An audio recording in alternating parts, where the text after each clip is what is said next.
Hello friends, welcome to my channel primary to middle classes. आज के इस video में हम सिंपल प्रेजेंट टेंस के इंट्रोगेटिव सेंटेंस को इंग्लिश में ट्रांसलेट करना सीखेंगे। पिछले वीडियो में मैंने सिंपल प्रेजेंट टेंस का नेगेटिव सेंटेंस और अफर्मेटिव सेंटेंस को इंग्लिश में ट्रांसलेट करना सिखा दिया है। यदि पिछली वीडियो नहीं देखे हैं तो जाकर देख लीजिए। तो चलिए अब जानते हैं सिंपल प्रेजेंट टेंस के इंट्रोगेटिव सेंटेंस को किस तरह से इंग्लिश में ट्रांसलेट करेंगे। ठीक है, तो देखिए हमने यहाँ पर कुछ इंट्रोगेटिव सेंटेंस को लिखा है। जो भी सेंटेंस क्या से शुरू होता है उसे इंट्रोगेटिव सेंटेंस कहते हैं। जैसे क्या मैं पढ़ता हूँ, ये क्या है? इंट्रोगेटिव सेंटेंस है ये, लेकिन सिंपल प्रेजेंट टेंस में है। क्या मैं पढ़ता हूँ, क्योंकि सिंपल प्रेजेंट टेंस की पहचान क्या है? जिस हिंदी क्रिया के अंत में ता हूँ, ती है, ते है, ती है इत्यादि रहता है उसे सिंपल प्रेजेंट टेंस कहते हैं। तो इसके अंत में ता हूँ, ता है, ते हो, ये इत्यादि है, तो ये सभी सिंपल प्रेजेंट टेंस में है, लेकिन सिंपल प्रेजेंट टेंस के इंट्रोगेटिव सेंटेंस में है। ठीक है, तो इसको इंग्लिश में ट्रांसलेट किस तरह से करेंगे, चलिए उसको देखते हैं। तो इसको इंग्लिश में ट्रांसलेट करने के लिए सबसे पहले इसका स्ट्रक्चर देखते हैं कि किस स्ट्रक्चर के अकॉर्डिंग इसे हम इंग्लिश में ट्रांसलेट करना सीखेंगे। तो देखिए यहाँ पर हमने स्ट्रक्चर को लिखा है। सबसे पहले लिखेंगे डू या डॉज। सबसे पहले क्या लिखेंगे? डू या does plus subject plus verb one plus object. इस स्ट्रक्चर के अकॉर्डिंग हम इन सभी सेंटेंसों को इंग्लिश में ट्रांसलेट कर देंगे। तो देखिए हमारा पहला सेंटेंस है क्या मैं पढ़ता हूँ। तो देखिए स्ट्रक्चर में क्या बोल रहा है कि सबसे पहले डू या डॉज को लगाएंगे। तो डू या डॉज को कैसे लगाते हैं? तो डू का प्रयोग प्लूरल सब्जेक्ट के साथ करेंगे और डॉज का प्रयोग सिंगुलर सब्जेक्ट के साथ करेंगे। ठीक है।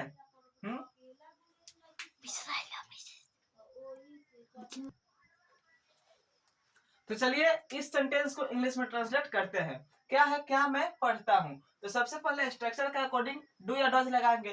तो देखिए मैं, यहाँ पर मैं सब्जेक्ट है। अब सब्जेक्ट को इसमें कैसे पहचानेंगे? तो क्या के जस्ट जो बगल में रहेगा, क्या के बाद जो आएगा वही सब्जेक्ट रहता है इसमें। जैसे यहाँ पर देखिए क्या मैं, तो मैं क्या है? सब्जेक्ट है। क्या वह क्या है? सब्जेक्ट है। क्या तुम, ये क्या है? सब्जेक्ट है। तो क्या के बाद में जो आता है जनरली सब्जेक्ट रहता है। तो यदि सिंगुलर सब्जेक्ट रहेगा तो डॉज का प्रयोग करेंगे और प्लूरल सब्जेक्ट रहेगा तो डू का प्रयोग करेंगे। तो यहाँ पर है क्या मैं पढ़ता हूँ।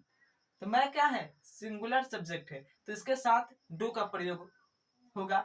बट आई जो है एक अपवाद है, एक्सेप्शन है, इसके साथ हमेशा डू का प्रयोग ही करते हैं। ठीक है, आगे हम बतला देंगे। यहाँ पर देखिए जैसे यहाँ पर क्या वह है ना, तो वह जो है सिंगुलर सब्जेक्ट है, तो इसके साथ डॉज का प्रयोग करेंगे। मैं भी सिंगुलर सब्जेक्ट है, लेकिन यह एक अपवाद है, इसे अपवाद मान लिया गया है, इसलिए इसके साथ डू का प्रयोग ही करेंगे। तो चलिए इसको इंग्लिश में ट्रांसलेट करते हैं। क्या मैं पढ़ता हूँ, तो सबसे पहले डू या डॉज, तो इसके साथ मैं के साथ क्या लगता है? डू लगता है। ठीक है, तो लिखेंगे डू। ठीक है, क्या लिख दिए? डू। उसके बाद सब्जेक्ट, तो सब्जेक्ट क्या है? मैं, तो डू आई। ठीक है, उसके बाद वर्ब वन, तो वर्ब क्या है इसमें? पढ़ना, तो do I read. Do I read, ये बन गया। और क्वेश्चन मार्क्स, इंट्रोगेटिव सेंटेंस में हमेशा क्वेश्चन मार्क्स को लगाते हैं। ठीक है, चलिए दूसरा सेंटेंस देखते हैं। दूसरा सेंटेंस है क्या वह खेलता है। तो इसमें सबसे पहले सब्जेक्ट देखेंगे। तो देखिए ये जो सब्जेक्ट है यह सिंगुलर सब्जेक्ट है, तो इसके साथ डॉज का प्रयोग करेंगे। तो लिख रहे हैं हम यहाँ पर डॉज, डॉज। उसके बाद सब्जेक्ट क्या है? वह, तो वह के लिए क्या होता है? डॉज ही।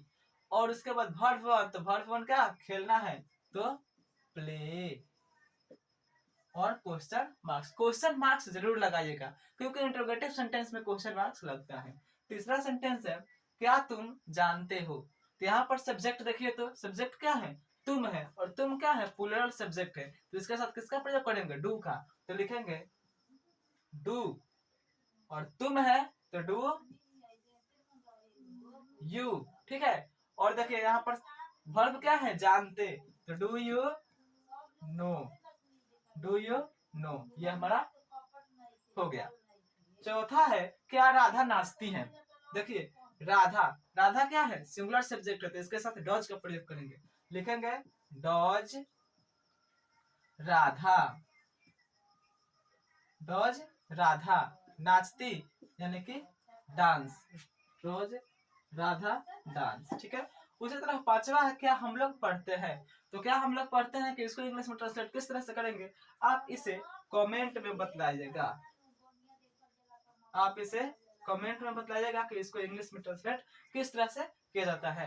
तो उम्मीद करता हूं कि आपको सिंपल प्रेजेंट टेंस के इंट्रोगेटिव सेंटेंस अच्छे से समझ में आ गया होगा कि इसको इंग्लिश में ट्रांसलेट किस तरह से करते हैं। तो यदि वीडियो अच्छी लगी हो तो चैनल को सब्सक्राइब और वीडियो को लाइक कमेंट शेयर जरूर करिएगा। तो मिलते हैं अगले वीडियो में, तब तक के लिए bye. Thanks for watching this video.